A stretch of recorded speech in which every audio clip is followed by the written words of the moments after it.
Hello दोस्तों। आज हम बात करेंगे साधन पाद के 50वें सूत्र के बारे में। इस सूत्र में महर्षि पतंजलि ने प्राणायाम के 3 प्रकारों के बारे में बताया है।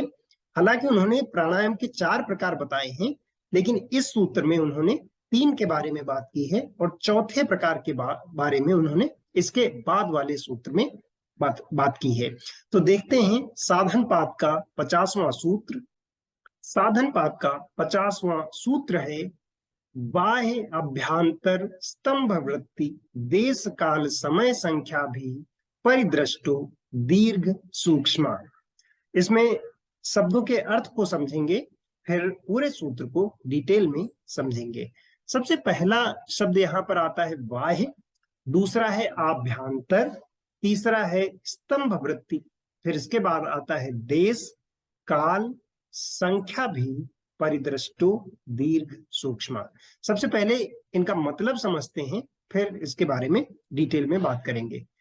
पहला जो उन्होंने सबसे पहला प्रकार बताया है प्राणायाम का, वह उन्होंने बाह्य प्राणायाम बताया है, और जो दूसरा प्रकार बताया है वह उन्होंने कहा है आभ्यांतर प्राणायाम, और फिर जो इसके बाद बताया है तीसरा प्रकार, उसको उन्होंने स्तंभ वृत्ति कहा है।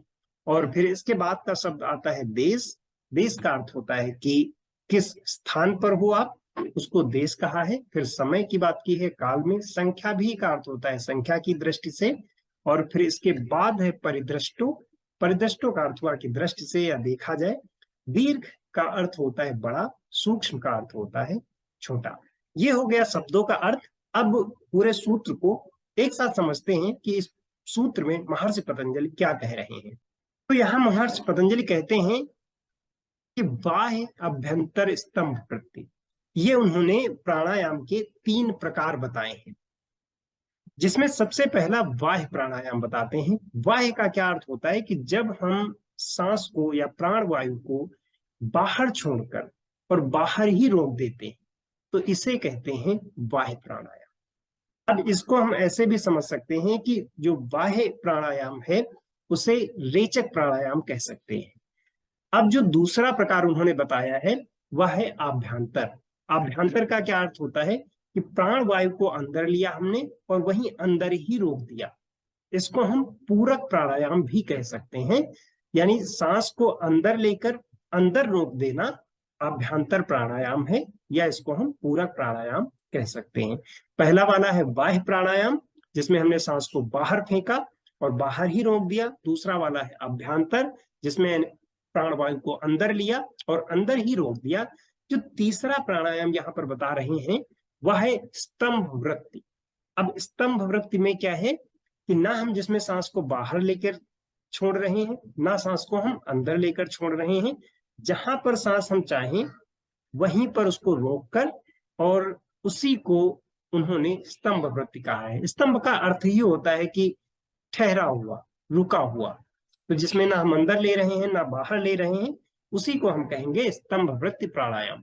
फिर उन्होंने क्या कहा कि देश काल समय संख्या भी परिदृष्टो, कि देश काल और संख्या की दृष्टि से ये दीर्घ और सूक्ष्म होते हैं, यानी बड़े और छोटे होते हैं।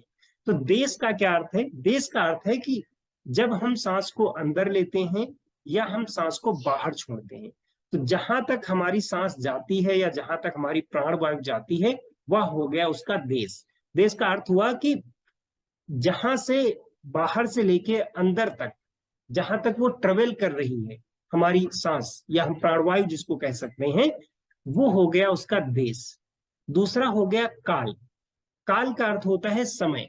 समय को हम कैसे समय को हम कैसे समझेंगे कि जैसे अगर सामान्य रूप से देखा जाए, अगर सांस लेने की प्रक्रिया को, तो 2 से 3 सेकंड लगते हैं हमें सांस लेने में, और 2 से 3 सेकंड लगते हैं हमें सांस को छोड़ने में। लेकिन जब हम प्राणायाम करते हैं तब इंटेंशनली हम लंबी गहरी सांस लेते हैं, सांस को रोकते हैं, फिर धीरे धीरे हम सांस को बाहर छोड़ते हैं, जिससे सांस को छोड़ने में भी ज्यादा टाइम लगता है, फिर उसको बाहर रोकते हैं।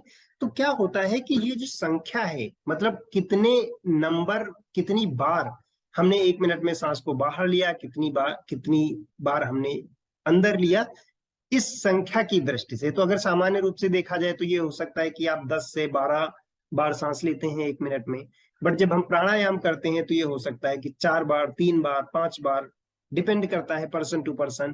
तो ये संख्या की दृष्टि से कैसा हो सकता है कि ये दीर्घ हो सकता है और ये सूक्ष्म हो सकता है।